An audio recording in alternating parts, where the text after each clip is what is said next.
Hello friends, कैसे हैं आप सभी। आज हम बात करेंगे द वेस्टलैंड का जो सबसे लास्ट पार्ट हमारा था, व्हाट द थंडर सेड। उसका पहला पार्ट हमने कर लिया है, तो उसका जो हाफ पार्ट बच गया था उसे हम आज कवर करेंगे। द वेस्टलैंड को टी.एस. इलियट ने लिखा है और ये जो पोएम है उनकी सबसे ख़ास, सबसे बड़ी और सबसे इम्पोर्टेंट पोएम है और बहुत ज़्यादा नेट वगैरह टेस्ट में पूछी जाती है और एमए के क्वेश्चन वगैरह में भी ये पोएम आती है। इसलिए चलिए इसे समझना ज़रूरी है। आइए आज इस पोएम को कंप्लीट करते हैं हम लोग। Ganga was sunken and the limp leaves waited for rain while the black clouds gathered for distant over Himawant. The jungle crouched, humped in silence. Then spoke the thunder da. देखिए friends, इससे पहले का जो part था मैंने उसमें आपको बताया था कि इस प्रकार जो पोएट था वो पानी के लिए क्रेविंग बता रहा था बार बार कि पानी की जो है ना कमी हो गई है, चारों तरफ तबाही और फर्स्ट वर्ल्ड वार का जो सीन है वो दिखाया गया था और स्पिरिचुअलिटी का जो डिके हो रहा था, जो उसका पतन हो रहा था, उसी के बारे में बताया जा रहा था। लेकिन अब जो हमें बताया जा रहा है वो एक आशा है। पोएट कुछ आशा लेकर आया है कि शायद उसे पानी की कुछ पता चला है कि पानी कहाँ पर है। सबसे पहले वो गंगा के बारे में बात कर रहा है कि जो गंगा है वो भी अब गर्मी के कारण सूख रही है और जो पेड़ों पर छोटे छोटे कोपले आ गई हैं वो इंतज़ार कर रहे हैं बड़े बड़े बादलों का जो बारिश के लिए आ रहे हैं।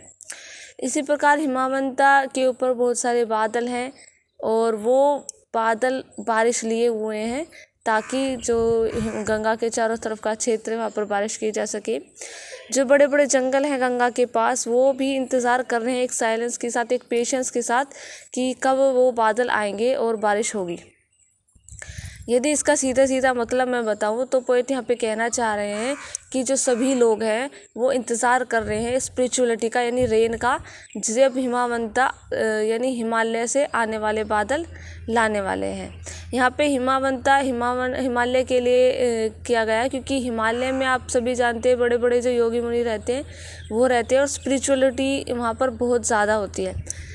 तो इसीलिए शायद पोएट को वहाँ पे एक आशा नज़र आ रही थी कि वहाँ से जो रेन है वो आएगी और यहाँ पर पानी आएगा। द स्पोक द थंडर, फिर वहाँ पर एक बिजली कड़कती है और उससे एक आवाज़ आती है। यहाँ पर बिजली कड़कने का जो मतलब है वो ब्रह्मा जी के लिए यूज़ किया गया है क्योंकि ब्रह्मा जी होते हैं, जब उनके 3 बेटे जब उनसे पूछते हैं कि हम असली जो शांति है उसे कैसे पाएँ, तो वो डा वर्ड यूज़ करते हैं, वो 3 बार डा बोलते हैं। तो मनुष्य अपनी तरफ से इंटरप्रिटेशन करते हैं इसमें और दानव अपनी तरह से इंटरप्रिटेशन करते हैं और जो मनुष्य होते हैं, जो दैत्य होते हैं, वो अलग इंटरप्रिटेशन करते हैं। तो ये तीनों अलग अलग इंटरप्रिटेशन करते हैं। तो उसी के बारे में सबसे पहले जो डा है वो मनुष्य ने इंटरप्रेट किया है, जिसे कहा गया है दत्ता। दत्ता का मतलब होता है देना।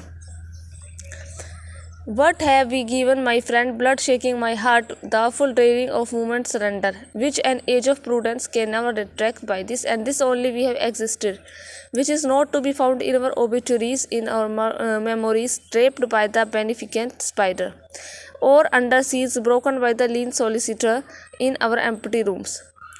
जो लाइन्स है फ्रेंड्स ये ली गई हैं जॉन वेबस्टर की एक प्ले है द वाइट डेविल, वहाँ से लाइन दी गई हैं और इन लाइन के थ्रू पोएट कहना चाह रहे हैं कि हम समाज को आखिर क्या देते हैं, क्योंकि हम समाज के अंदर रहते हैं और हमारी भी एक रिस्पॉन्सिबिलिटी बनती है कि हम समाज के लिए अच्छा करें।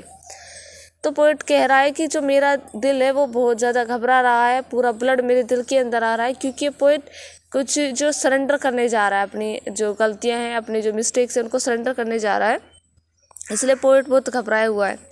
पोएट कहना चाहता है फिर कि हम अपने जो मेमोरीज़ हैं उनको उनमें नहीं लिखा जाएगा जो हम अच्छा काम करेंगे, हमारी ओबिटुरीज़ पर नहीं लिखा जाएगा, हमारे मरने के बाद जो लेखन होता है, जो बायोग्राफी लिखी जाती है उनमें भी नहीं लिखा जाएगा, लेकिन वो समाज के लिए हमें करनी होती है ताकि हमारा जो एटर्नल ब्यूटी है, जो एटर्नल ग्लोरी है वो हमें मिल सके। उसके बाद नेक्स्ट जो डा है उसका मतलब है दैधम, जिसको इंटरप्रेट किया है दैत्यों ने यानी डेविल्स ने। दैधम का मतलब होता है कंपैशनेट होना, दूसरों के प्रति दया भावना रखना। I have hear the key, turn in the door once and turn on only. We think of the key each in this prison, thinking of the key each confirm a prison. Only a nightfall ethereal, you must revive for a moment broken colonius. Friends, सबसे पहले बता दूँ कि जो lines है दांते की inferno नाम की एक उनकी वर्क्स है उनसे लिया गया है। और यहाँ पे पोएट कहते हैं कि हमारा जो जीवन है, जो लाइफ है, पूरी ज़िंदगी है, वो एक प्रिजन की तरह है और हम उसके अंदर एक प्रिजनर की तरह हैं, जिससे निकलने की जो की है वो दयाधर्म है, यानी लोगों के प्रति दया है। आई हैव हियर द की जो ये लाइन्स ली गई हैं ये दांते की इन्फर्नो से लिए गई हैं, जिनमें एक प्रिंस को एक प्रिजन में कैद कर दिया जाता है और जो चाबी होती है उन्हें चाबी है उसको सागर में फेंक दिया जाता है और जो किंग होता है उसे स्टार्वेशन के साथ यानी तड़प कर मरने के लिए छोड़ दिया जाता है। तो वहाँ से ये लाइन अडॉप्ट की है पोइट ने। उसके बाद जो इसका सीधा मतलब है दयाधर्म का, वो पोइट जो कहना चाह रहा है वो सीधा यही है कि हमें दूसरों के प्रति कंपेशेंट होना चाहिए। इसकी जो फ्रेंड्स लास्ट लाइन आपको दी गई है, revive for a moment a broken colossus. ये कोलोनियस जो कैरेक्टर है वो द ट्रेजेडी ऑफ कोलोनियस से लिया गया है, जो विलियम शेक्सपियर ने लिखा गया है। और इसमें जो ये कैरेक्टर होती है ये सेल्फ इंडिपेंडेंट होती है और बहुत सेल्फिश टाइप की होती है।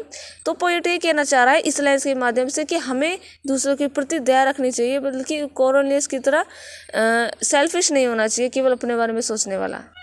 नेक्स्ट जो डा है उसका जो इंटरप्रिटेशन है वो देवों ने किया था और उसका उन्होंने मतलब निकाला था दमयता। यानी दमयता का मतलब है अपनी इंद्रियों का या फिर अपने मन का दमन करना, उसे कंट्रोल में करना। The boat responded gaily to the hand expert with sail and oar. Poet कहते हैं कि एक बोट जो कि एक बहुत ही एक्सपर्ट नाविक चला रहा है, तो बोट भी उसके पास रहकर अपने आप को कंफर्ट महसूस करती है, यानी कि गेम महसूस करती है, क्योंकि उसे पता है कि जो उसका ड्राइवर है वो एक एक्सपर्ट है।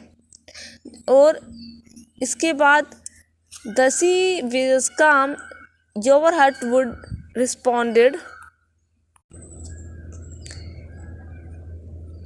your heart would have responded gaily when invited, beating obedient to controlling heads. उसके बाद फ्रेंड्स जो लाइन लिखी गई है ध्यान से देखिएगा।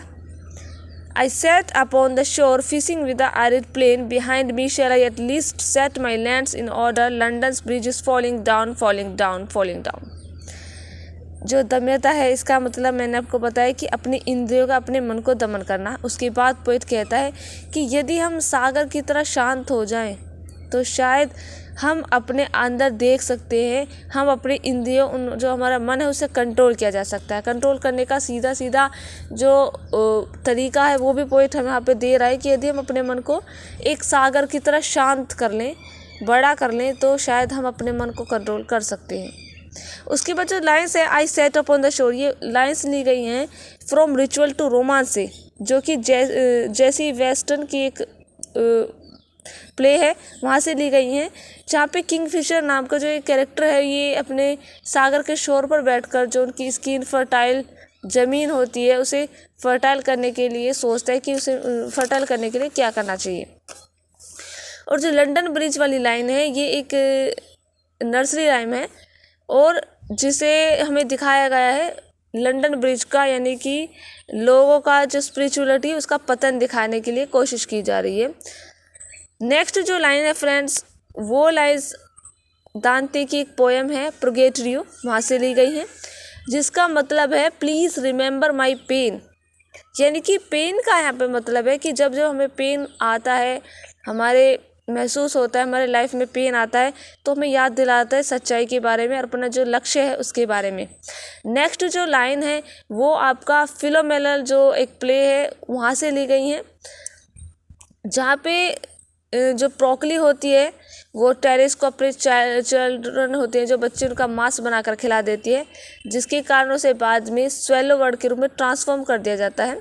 और जो फिलोमेना होती है उसे एक नाइटिंगेल के रूप में ट्रांसफ़र कर दिया जाता है। और जो ये लाइन्स है इसका मतलब है when shall I became like the swallow, यानी इस लाइन्स में उसका जो दर्द है वो प्रकट हो रहा है, वो कितनी दुखी हो रही है। नेक्स्ट जो लाइन्स है वो लाइन्स आपकी जीरा डी नार्वल की एक सोनेट है द डिसइनहेरिटेड, वहाँ से ली गई हैं, जिसका मतलब है the prince of Aquitaine in the ruined tower, यानी कि ऐसा प्रिंस जो कि अपने साम्राज्य में है, ऐसा साम्राज्य उसका नष्ट हो चुका है, ये अपने नष्ट हुए साम्राज्य के अंदर ये जो प्रिंस है ये खड़ा हुआ होता है। उसी के बारे में यहाँ पे सिंबलाइज कर रहा है पोइट कि फर्स्ट वर्ल्ड वॉर के साथ जो सिचुएशन है वो कैसी हो गई है। और यहाँ से हमें एक बात और पता चलती है कि जो हमारा पोएट है वो कितना नॉलेज उसके अंदर है, उसने कितनी नॉलेज गेन की है, कितने जो वर्क्स हैं उनको पढ़ा हुआ है, इसके बारे में भी हमें पता चलता है। और वो कई लैंग्वेजेस में उन्होंने महारत भी प्राप्त की थी, जैसे जर्मन, इटली, फ्रेंच, इन सभी लैंग्वेजेस को भी वो जानते थे। नेक्स्ट जो 3 लाइन्स लिखी गई हैं वो भी किंगफिशर कैरेक्टर से ही ली गई हैं फ्रेंड्स, जिसमें these fragments I have shored against my ruins when then I'll fit you Hieronymus mad again दत्ता दयाधम दमयता। यहाँ पे जो किंगफिशर कैरेक्टर होता है वो कहता है कि जो मेरा पूरा साम्राज्य वो नष्ट हो चुका है, लेकिन मैंने कुछ चीज़ों को बचाया हुआ है जिसके कारण मैं भी बचा हुआ हूँ। उसके बाद जो नेक्स्ट लाइन है, सेकंड जो थर्ड लास्ट में जो 3 लाइन है उसकी जो सेकंड लाइन है वहाँ पे हीरोनिमा जो कैरेक्टर लिया गया है वो थॉमस किड का एक प्ले है द स्पेनिश ट्रेजेडी, वहाँ से लिया गया है, जिसमें हीरोनिमा जो होती है वो अपने बेटे की मौत के कारण बहुत दुखी हो जाती है, पागल हो जाती है। तो यहाँ पे पोएट दुख के कारण जो पागलपन हो गया था उसे, उसके माध्यम से हमें उस पेन को दिखाना चाहती है जो वर्ल्ड वॉर के बाद सिचुएशन वहाँ पर आ गई थी यूरोप में। उसके बाद 3 वर्ड्स दिए गए हैं दत्ता दयाधम दमयता, और नेक्स्ट जो लास्ट में लिखे गए हैं वो शांति शांति शांति है। फ्रेंड पोएट यहाँ पे कहना चाह रहा है कि यदि हम वास्तविक शांति को पाना चाहते हैं तो हमें 3 चीज़ें करनी होगी। सबसे पहले दत्ता यानी कि देना, समाज के लिए हमें कुछ दे, दयाधम यानी लोगों के प्रति दया करें, और थर्ड है दमयता यानी अपनी इंद्रियों का दमन यदि हम करें तो हमें वास्तविक शांति मिल सकती है। तो फ्रेंड्स यहाँ पे ये पोएम ख़त्म होती है द वेस्टलैंड का जो लास्ट पार्ट था। इसमें हमने देखा पोएट की बहुत सारी लैंग्वेजेस में यूज़ किए हैं, कोटेशन यूज़ किए हैं, और कितने सारे प्ले और स्टोरी से उन्होंने इंस्पायर होकर लिखा है, जिसका जो उन्होंने जो थीम है वो एक तरह से पूरी स्पिरिचुअलिटी के ऊपर है, जिसमें पानी को और वाटर को और रेन को उन्होंने स्पिरिचुअलिटी के साथ सिंबलाइज किया है। ये आपको कैसे लगी प्लीज़ आप मेरे को कमेंट करके ज़रूर बताइएगा। Thank you for watching my video. Thank you.